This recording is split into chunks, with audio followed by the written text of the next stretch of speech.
दौसा के विकास के लिए वोट करेंगे। क्या पिछली बार कांग्रेस सरकार थी, कोई विकास नहीं हुआ। पानी की सबसे ज्वलन समस्या दौसा की है। दूसरे रोजगार की पलायन दौसा से हो रहा है। हर बार चुनाव आते हैं और सब नेता लोग पानी की समस्या हल करेंगे, लेकिन आज तक हल नहीं हुई। पानी होगा जब उद्योग लगेंगे, उससे पहले कुछ नहीं हो सकता। जब उद्योग लगेंगे तो सारा विकास अपने आप ही हो जाएगा। घोषणाओं से कुछ नहीं होता, चाहे बीजेपी हो चाहे कांग्रेस हो। घोषणा तो नेता चुनाव आते हैं, मंच पे घोषणा कर जाते हैं। दौसा सुरक्षित नहीं है। वहाँ जब दादागिरी होती है, व्यापारियों के साथ अभद्र व्यवहार किया जाता है। पानी भी वो सही टाइम पे नहीं आ रहा, 8 दिन में 6 दिन में 5 दिन में। यह जातिवाद का सबसे बड़ा प्रभाव है, उनकी सुनते हैं, बाकी और किसी की जात नहीं। लेकिन न कोई सुरक्षा है, न यहाँ का व्यापारी सुरक्षित है, न यहाँ का आम आदमी सुरक्षित है। यहाँ की रोडों की स्थिति बहुत विकट है। राजस्थान में विधानसभा उपचुनाव की बिसात बीत चुकी है। ऐसे में दोनों ही पार्टियां भरसक प्रयास कर रहे हैं कि जैसे तैसे करके सीट निकाल ली जाए। हम पहुंचे इस समय दौसा के नेहरू गार्डन में। हालांकि दौसा विधानसभा के लिए भी उपचुनाव हो रहे हैं। जब जानना चाहेंगे दौसा के लोकल मतदाताओं से कि आखिर उनका क्या मुद्दा रहेगा, किस मुद्दे को लेकर वोट करेंगे। अच्छा, सबसे पहले आप बताओ क्या सोच के वोट करोगे? दौसा के विकास के लिए वोट करेंगे। क्या पिछली बार कांग्रेस सरकार थी, कोई विकास नहीं हुआ। अब दौसा में विकास हो, पानी की मूलभूत समस्या हो, उस समस्या को दूर करने के लिए भारतीय जनता पार्टी के उम्मीदवार को वोट देंगे। जैसे दौसा में पहले मुरारीलाल जी विधायक थे, तो कितना क्या संतुष्ट हैं आप लोग? मैं बिल्कुल ही संतुष्ट नहीं हूँ। संतुष्ट नहीं है। अच्छा, आप बताओ, आप भी काफी लंबे अरसे से आप दौसा को देखते आ रहे हो, राजनीति यहाँ की देखते आ रहे हो। कैसे, क्या मतदाता के मन में क्या चल रहा है?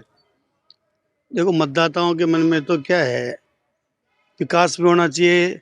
और दौसा में विकास हो भी रहा है। सरदावाला बांध का प्रोजेक्ट चल रहा है, वो अगर आ जाएगा। ERCP का चल रहा है। पानी की सबसे ज्वलन समस्या दौसा की है। दूसरे रोजगार की पलायन दौसा से हो रहा है। पानी तो यहाँ सफेद आती बन चुका। ना सफेद आती बन चुका, लेकिन जैसे बताते ही सरदा का और ERPC से साल 2 साल में उम्मीद ही है, जनता तो उम्मीद ही कर सकती है। और एक पलायन रुकना चाहिए, उद्योग वगैरह लगने चाहिए।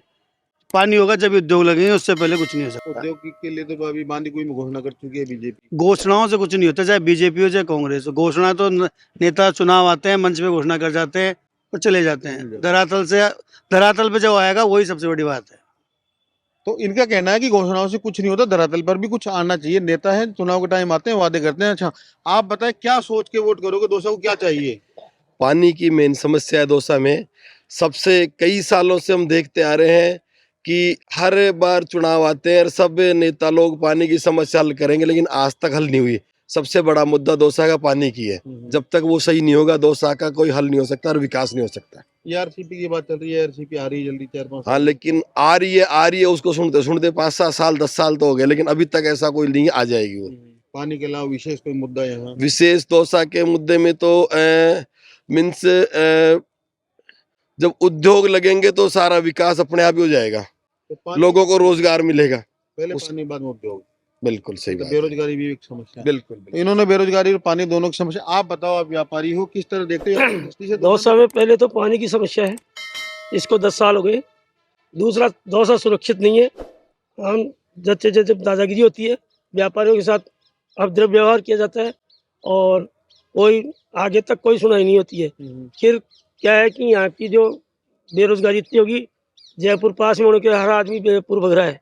यहाँ कोई सुरक्षा नहीं है। आते हैं टाइम पे आते हैं और अपने भाषण दे के चले जाते हैं कोई नेता लोग।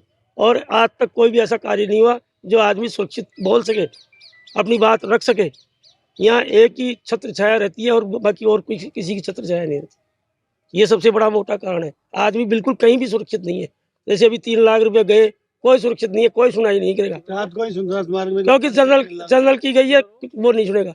यह जातिवाद का सबसे बड़ा प्रभाव है, उनकी सुनते हैं, बाकी और किसी की जात की बात। अच्छा, इन्होंने जातिवाद की बात की, इन्होंने क्राइम की बात की, शहर में क्राइम बढ़ा। अच्छा, आप बताओ, सीनियर सिटीजन हो, आप कैसे देख रहे हो दौसा के विकास में? क्या चाहिए दौसा को? सबसे बड़ी दिक्कत तो यही है, पानी नहीं।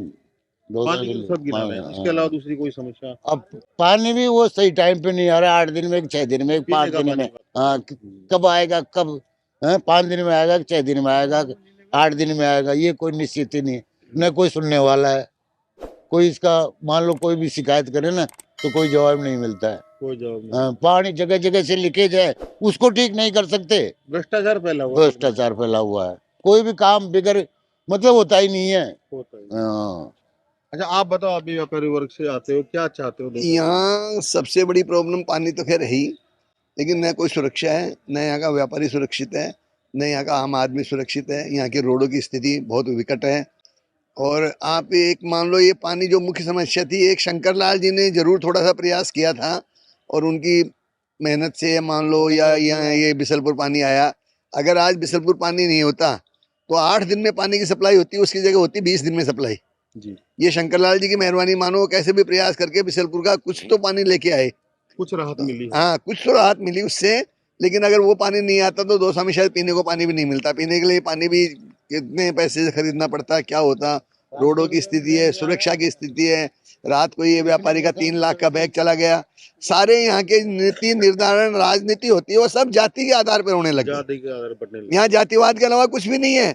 और अगर उसके लिए व्यापारी वर्ग दबाव भी बनाएगा और जाति विशेष का अगर कोई आदमी इसमें नजर आया ना तो ये मामला भी दब जाएगा। यहाँ तो सारे निर्णय ही जातियां कर रही है। यहाँ कोई, यहाँ जनरल सीट है न कोई जनरल को तवज्जो दी जाती है। खैर लोग, खैर ये तो राजनीतिक विषय है, वोट का सवाल है, जो वोट दे जाएगा वो जीतेगा। लेकिन यहाँ के निर्णय जातियों के आधार पर ही होने लग गए। यहाँ की सुरक्षा जातियों के आधार पर होने लग गई। चुनाव जाति के आधार पर जो भी हो रहा है सब देख रहे हैं, आप भी जानते हो, सारी दुनिया जानती है। सारे निर्णय या तो जाति के आधार, टिकट ही जातियों के आधार पर मिलने लग गए। जाति बाहुल्य देखा जाता है, चाहे कांग्रेस हो चाहे बीजेपी हो। तो जातिगत व्यक्ति के आधार जातिगत चुनाव हो गए। जातिगत चुनाव हो गए यहाँ पे, और कुछ भी नहीं है। तो देखा आपने, लोगों का एक ही, बिल्कुल सबका स्पष्ट रूप से एक ही कहना है कि दौसा में पानी सफेद हाथी बन चुका है। सबको पानी चाहिए। यदि पानी होगा तो यहाँ की बेरोजगारी भी पानी के जरिए दूर की जा सकती है, यानी कि उद्योग धंधे भी लगाए जा सकते हैं। कुछ लोगों की समस्या ये भी है कि यह क्राइम दिन प्रतिदिन बढ़ रहा है।